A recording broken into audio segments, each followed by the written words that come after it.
Hey, what's up guys? Welcome back. Got another fight to talk about. Let's get into Anderson Silva versus Jared Cannonier. These guys are set to collide UFC 237. Let's jump right into it. Jared the Killer Gorilla Cannonier is 5'11" with a 77-inch reach. He's competed across 3 divisions, which are heavyweight, light heavyweight, and now middleweight. He holds a mixed martial arts record of 11 wins with 4 losses. I gotta be honest with you guys, I had to do a little research on Jared Cannonier. I started watching some of his fights. He looks like a fighter that's still growing and learning. He seems very aggressive, very strong. He looks like he can take a shot. One thing I noticed is that he seems strong in the clinch and he has some really nasty elbows. His striking to me is pretty simplistic. He doesn't throw anything fancy, doesn't seem to really set up his strikes. They're kind of telegraphed. But he has some speed in his hands. He has a fast jab and his 1-2's pretty quick. I know it sounds funny to say that Jared seems like he's still growing as a fighter. He's 35 years old, but that's what it just seems like. I don't necessarily think he's an elite fighter yet. He's just climbing up the ranks. Anderson the Spider Silva has a mixed martial arts record of 34 wins with 9 losses, 1 no contest. He is the former reigning middleweight champion, considered by many to be one of the greatest of all time, if not the greatest of all time. Anderson is 6'2" with a 77.5-inch reach. Out of Silva's last 10 fights, he's won 4. So it's crazy to think that Anderson Silva is 44 years old. I remember when he first hit the scene and he fought Chris Lieben. I was familiar with Anderson as a fighter, and it was really funny how he was underestimated coming over from Japan. He sure showed people what he was about after that Lieben fight.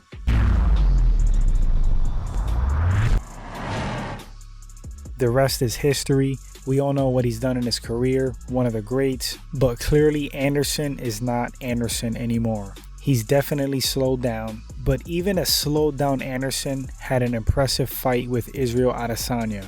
And it just shows you how good he is. An older Anderson, slowed down, had a competitive fight with the current interim champ. A guy who is undefeated and considered to have some of the best striking in MMA. So how do I think that Anderson Silva matches up with Jared Cannonier? It's tough to say, it really is. I think this fight really depends on how diminished Anderson Silva is, because prime Anderson Silva on his A game takes this fight like 9 times out of 10. No disrespect to Cannonier, but I don't think that it would have been competitive. Present day, who knows? I'm still honestly picking Silva because I still think a diminished Silva has the skills and still has what it takes to beat Cannonier. If he fights how he fought Israel Adesanya last fight, he can probably get the job done.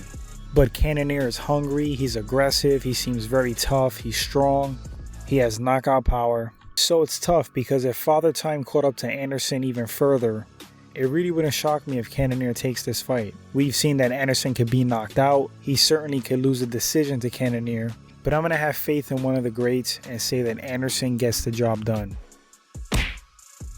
If he keeps the fight standing, stays on the outside with Cannonier, stuffs the takedowns, avoids the clinch, because like I said, from what I've seen, Cannonier is pretty dangerous in the clinch and his elbows are nasty. I would think that he's stronger than Anderson, so yeah, avoid the clinch. I know Anderson has his Muay Thai background, and yes, he's dangerous with a Thai plum, but we saw Chris Weidman have success in the clinch and land strikes on Anderson in one of their fights. I believe it was the second fight before he broke his leg, and if I remember, I think one of Chris's strikes wobbled him. Cannonier's keys to victory, he's a little bit younger than Anderson, so I would say make Anderson work, be aggressive, get in his face, don't get into a technical striking match with him. He needs to clinch up when he's able to, dirty box, land strikes in the clinch. He seems stronger than Anderson, so if he gets a hold of him, bully him a little bit, and just make it an ugly brawl. If he's lucky, he'll catch Anderson in a wild exchange. In my opinion, that's his best bet to beat Anderson Silva. But again, I think this fight truly depends on whether or not Anderson has lost even more of a step. But anyway guys, that's going to wrap up this segment. Thanks for watching, truly appreciate it. Thanks for the support. Please feel free to comment on who you think is going to win the fight and why. The discussions are great. Just had a cool discussion today actually with a subscriber that's been on the channel for a bit. You know who you are, buddy. It was fun and healthy. It's all love always. Anyway guys, until the next segment, take care.